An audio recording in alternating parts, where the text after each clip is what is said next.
ذوق کہانی کے معزز سامعین کو السلام علیکم۔ بڑھتے ہیں آج کی کہانی کی طرف۔ جب یہ خبر ملی کہ رابعہ کے بھائی منان نے اپنی بیوی اور 3 خوبصورت پھول سی بچیوں کو موت کے گھاٹ اتار کر خودکشی کی کوشش کی ہے تو ہم بھی سکتے میں رہ گئے۔ منان کا گھر ہمارے پڑوس میں تھا اور وہ کافی عرصے سے کسی ذہنی پریشانی میں مبتلا تھا۔ اس نے اچھی بھلی نوکری بھی چھوڑ دی تھی اور اب ہر وقت ان کے گھر سے جھگڑے کی آوازیں آتی رہتی تھیں۔ منان پہلے ایسا نہ تھا، وہ نیک، شریف، 5 وقت کا نمازی اور ایک نارمل شخص تھا۔ ہم لوگ ان کے گھرانے کو برسوں سے جانتے تھے کیونکہ منان کے والدین کا مکان ہمارے مکان کے دائیں طرف تھا۔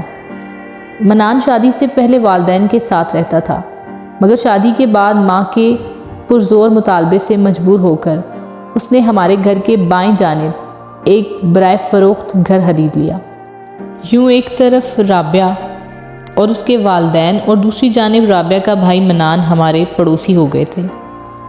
رابعہ میری بچپن کی سہیلی تھی اور ہم نے ساتھ پرائمری تعلیم حاصل کی، میٹرک بھی ساتھ کیا۔ ان کے گھر میں برسوں کا آنا جانا تھا، ایک دوسرے کی ہر خوشی غمی میں ہم شریک ہوتے تھے اور ہم دونوں کی دوستی کے باعث ہمارے گھرانوں میں بھی اچھے تعلقات قائم ہو گئے تھے۔ رابعہ کی والدہ اکثر ہمارے گھر آیا کرتی تھیں، وہ گھنٹوں امی کے پاس بیٹھی باتیں کرتی رہتی۔ ایک روز رابعہ کی والدہ آئیں، بتایا کہ ان کی بڑی بیٹی کی شادی ہے، وہ شادی کا کارڈ دینے آئی تھیں۔ اس بار وہ کافی دنوں بعد ہمارے گھر آئی تھیں اور شادی کا دعوت نامہ ساتھ لے کر آئی تھیں۔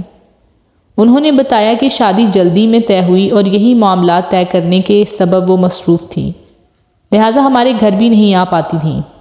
انہوں نے معذرت کی کہ پہلے سے ہمیں اس بارے میں اطلاع نہیں دے سکے اور پھر بہت اصرار سے شادی میں شرکت کے لیے کہا۔ ہم سب نے بڑی خوشی کا اظہار کیا، ہمیں واقعی خوشی ہوئی تھی۔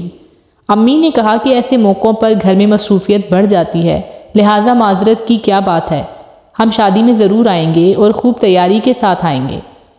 میں نے ان سے ہنستے ہوئے کہا، باجی کی شادی کے لیے تو میں نئے جوڑے کے علاوہ میچنگ جولری اور سینڈلز بھی خریدوں گی۔ آنٹی نے میری بات سن کر ہنستے ہوئے خوشی سے مجھے گلے لگا لیا۔ ہمارے درمیان ایسی ہی محبت تھی۔ شادی والے روز جب ہم لوگ وہاں پہنچے تو خوب رونق تھی۔ دلہن کے گرد حسین اور نوخیز لڑکیوں کا مجمع لگا تھا، وہ سہاگ کے گیت گا رہی تھیں اور ڈھولک بجا رہی تھیں۔ انہی میں سے چند اٹھ کھڑی ہوئیں اور محو رقص ہو گئیں۔ انہیں دیکھ کر یوں لگتا تھا جیسے پھولوں بھرے باغ میں رنگ برنگی تتلیاں محو رقص ہوں۔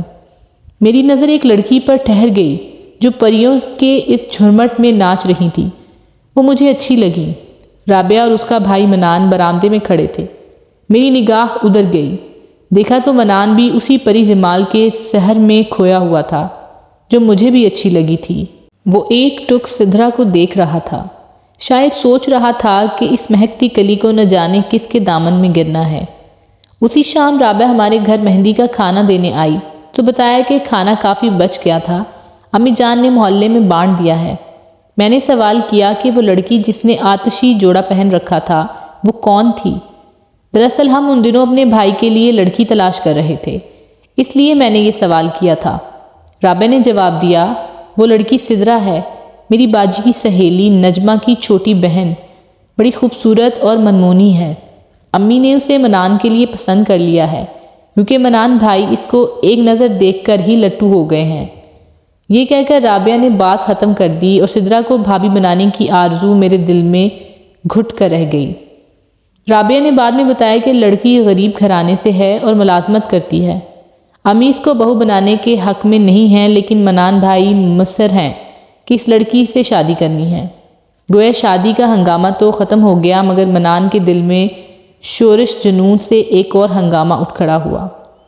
جب سے اس حور شمائل کو محو رقص دیکھا تھا، حواس جاتے رہے تھے، کھانا پینا حرام ہو گیا تھا۔ اس نے ماں سے صاف کہہ دیا تھا کہ شادی کرے گا تو اسی لڑکی سے، ورنہ شادی ہی نہیں کرے گا۔ بیٹے کے اصرار پر خالہ عظمت سدرا کی والدہ سے بات چیت طے کرائیں۔ ان لوگوں کے لیے یہ رشتہ کسی نعمت سے کم نہیں تھا، تاہم سدرا اسی رشتے پر راضی نہ تھی۔ وہ نوکری کے مزے لوٹنا چاہتی تھی، جبکہ خالہ نہیں چاہتی تھی ان کی ہونے والی بہو ملازمت کرے۔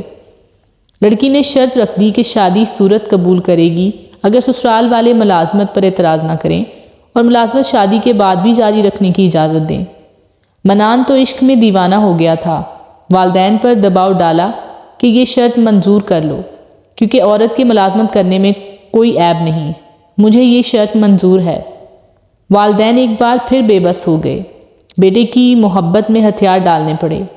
معاملہ یہ نہ تھا، اصل معاملہ تو یہ تھا کہ سدرا یہاں شادی نہ کرنا چاہتی تھی، کیونکہ منان خوش شکل نہ تھا، تبھی ایسی شرطیں رکھ رہی تھی کہ لڑکے والوں کی طرف سے انکار ہو جائے۔ بہرحال والدین کے دباؤ سے اسے منان سے شادی کے لیے ہاں کرنی پڑی۔ سپنوں کی رات جب دلہا نے دلہن کا گھونگھٹ اٹھایا، وہ مبہوت رہ گیا۔ سہیلیوں نے 16 سنگھار کر کے دلہن کے حسن میں 4 چاند لگا دیے تھے۔ جب اس نے اپنی شریک حیات کا التفات چاہا تو وہ روتی ہوئی مسحری سے اٹھ کھڑی ہوئی اور صوفے پر جا بیٹھی۔ اس رویے پر دلہا میاں پریشان ہو گئے، لیکن دلہن کو مجبور نہ کیا کہ اکثر لڑکیاں شادی کے رموز و اسرار کو نہیں سمجھتی تو خوف کھاتی ہیں۔ ولیمے کے دن شام کو دلہن نے والدین کے گھر جانے کی فرمائش کر دی۔ وہ ملنے گئی تو رات وہیں رہ گئی اور پھر ہفتہ بھر نہ لوٹی۔ تب اس کے والدین نے ڈانٹ ڈپٹ کر اسے سسرال جانے پر مجبور کیا۔ وہ مارے باندھے تو آ گئی، لیکن شوہر کے ساتھ ناگواری کا اظہار کرتی رہی۔ منان پریشان تھا، مگر کسی سے دلہن کی شکایت نہ کرنا چاہتا تھا کہ تماشا بننے سے پہلے ہی خود صورتحال سنبھال لے۔ وقت ظالم ہے، وہ کسی کا انتظار نہیں کرتا۔ دلہن کو بھی دلہا کی آرزوؤں سے سمجھوتا کرنا پڑا، کیونکہ منان نے شرط عائد کر دی کہ اگر تم میری نہ بنو گی تو پھر میں ملازمت کے لیے تم کو گھر سے باہر جانے کی اجازت بھی نہیں دوں گا، تم گھر سے قدم نہ نکال سکو گی۔ چھٹیاں ختم ہو رہی تھیں اور یہ بڑی کڑی شرط تھی۔ ملازمت کو برقرار رکھنے کے لیے سدرا کو ہر صورت گھر سے باہر قدم نکالنا ہی تھا۔ بہرحال کچھ عرصہ اکھڑی اکھڑی رہنے کے بعد وہ منان کے ساتھ خوش و خرم ہو گئی۔ اس دوران 3 بچے بھی یکے بعد دیگرے ہو گئے۔ سدرا نے پھر بھی ملازمت نہ چھوڑی۔ وہ بچے ساس نندوں کے حوالے کر کے چلی جاتی تھی۔ یوں 6 برس بیت گئے۔ نندوں نے اسے مجبور کیا کہ یا تو وہ ملازمت ترک کر دے یا پھر علیحدہ گھر میں رہے اور اپنے بچوں کو خود پرورش کرے۔ وہ بھی دل سے یہی چاہ رہی تھی۔ اس نے ایک بوڑھی عورت کو صبح سے شام تک بچوں کی آیا کے طور پر رکھ لیا اور خود ملازمت جاری رکھی۔ وہ صبح 9 بجے جاتی تھی اور شام 5 بجے آ جاتی تھی۔ منان کی ملازمت اچھی اور معقول تنخواہ تھی۔ وہ بھی صبح کا گیا شام 5 بجے لوٹ کر گھر آ جاتا تھا۔ اس دوران بچے آیا کے ساتھ گھر پر ہوتے تھے۔ علیحدہ گھر میں رہنے کے سال بعد میاں بیوی میں کسی بات پر جھگڑا شدید ہونے لگا۔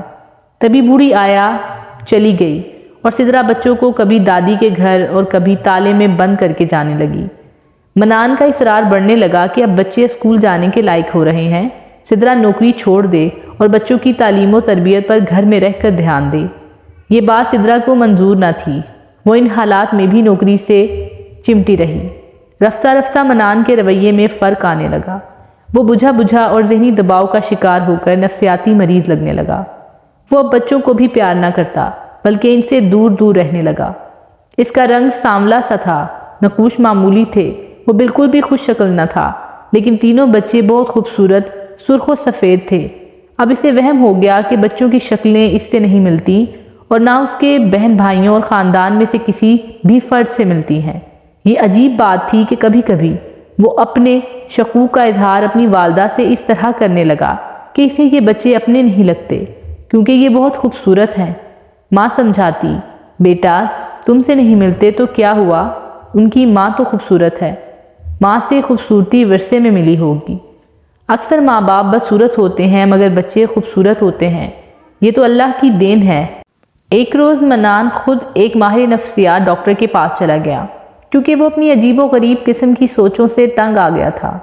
یہ سوچیں خود بخود اس کے ذہن میں وارد ہوتی تھیں جب سے وہ سخت ذہنی دباؤ میں مبتلا رہتا تھا۔ اس نے اپنے خدشات کا ڈاکٹر سے تذکرہ کیا کہ اس کے بچے اس سے اپنے نہیں لگتے کیونکہ وہ بہت خوبصورت ہیں، جبکہ وہ خود ایک بد شکل سا انسان ہے۔ اس نے بتایا کہ اس وہم کو اپنے ذہن سے نکالنے کی بہت کوشش کرتا ہے، لیکن جیسے اس کی سوچوں سے چمٹ کر رہ گیا ہے۔ ڈاکٹر ماہر نفسیات تھا، اس کا مسئلہ اچھی طرح سمجھ گیا تھا۔ اس نے مروجہ اصولوں کے مطابق منان کا علاج کیا اور اسے کافی سمجھایا، مگر مرض بڑھتا گیا جوں جوں دوا کی۔ اس کے مصادق سوچوں نے پھر بھی اس کا پیچھا نہ چھوڑا اور تنگ آ کر اس نے علاج چھوڑ دیا۔ وہ اب سدرا سے اور زیادہ شدت سے الجھنے لگا۔ بار بار یہی مطالبہ تھا کہ نوکری چھوڑو اور گھر سے باہر قدم مت نکالو، ورنہ گھر کو تالا لگا کر تم کو قید میں رکھوں گا۔ سدرا کافی پریشان ساس کے پاس منان کی شکایت لے کر آتی کہ اپنے بیٹے کو سمجھائیے، یہ عجیب و غریب باتیں کرنے لگے ہیں، اگر مجھے نہیں رکھنا تو بے شک طلاق دے دیں، مگر محض شکوک کی بنا پر میری زندگی کو اجیرن نہ بنائیں۔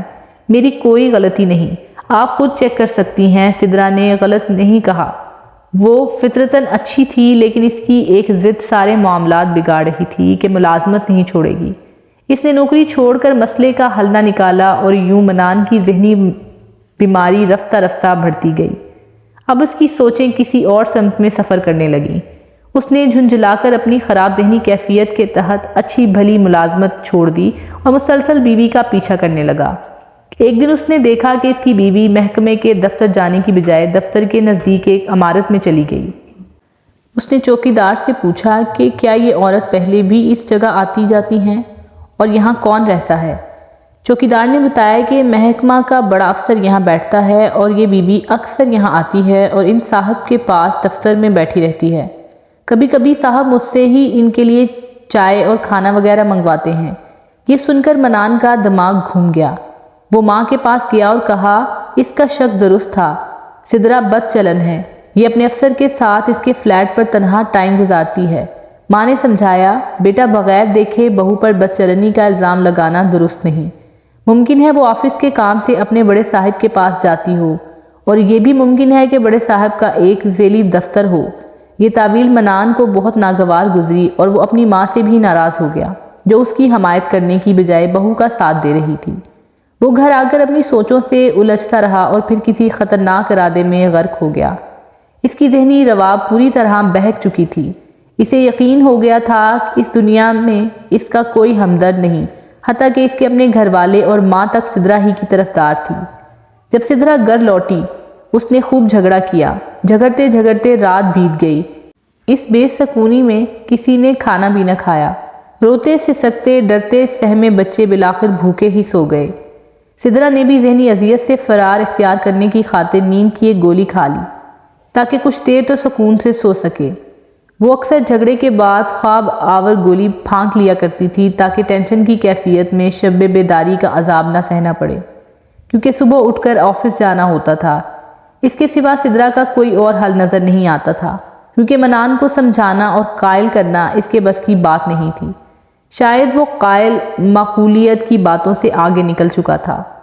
آدھی رات کے بعد جب سدرا اور بچے گہری نیند سو رہے تھے، اپنی سوچوں کے سلگتے الاؤ کی اذیت برداشت نہ کرتے ہوئے منان نے وہ کام کر دیا جس کا کوئی تصور بھی نہ کر سکتا تھا۔ اس نے تیز چھری سے پہلے بچوں کے باریک گلے کاٹے، پھر بیوی کو بھی اسی طریقے سے موت کی نیند سلانے کے بعد اپنے گلے پر چھری پھیر لی۔ تاہم وہ زندہ بچ گیا کیونکہ اللہ تعالیٰ کو اسے نشان عبرت بنانا منظور تھا۔ صبح صبح دودھ والے نے حسب معمول دروازہ بجایا، کوئی کھولنے نہ آیا۔ اس کی نظر چوکھٹ پر پڑی جہاں سے خون کی لکیریں بہہ کر باہر آ چکی تھیں۔ اس نے گھبرا کر محلے والوں کو اطلاع کی۔ سارے محلے میں ایک شور مچ گیا، پھر پولیس آ گئی۔ دروازہ توڑ کر جب وہ اندر داخل ہوئے تو بڑا ہی بھیانک منظر تھا۔ لہو کمرے سے صحن میں بہتا ہوا بیرونی دروازے کی چوکھٹ تک آ چکا تھا۔ اس دلروز منظر کو دیکھنے کی کسی میں تاب نہ تھی۔ بدقسمتی سے منان صرف بے ہوش ہوا تھا، اس کی شہرگ کٹنے سے بچ گئی تھی۔ ہوش میں آنے کے بعد وہ سلاخوں کے پیچھے تھا۔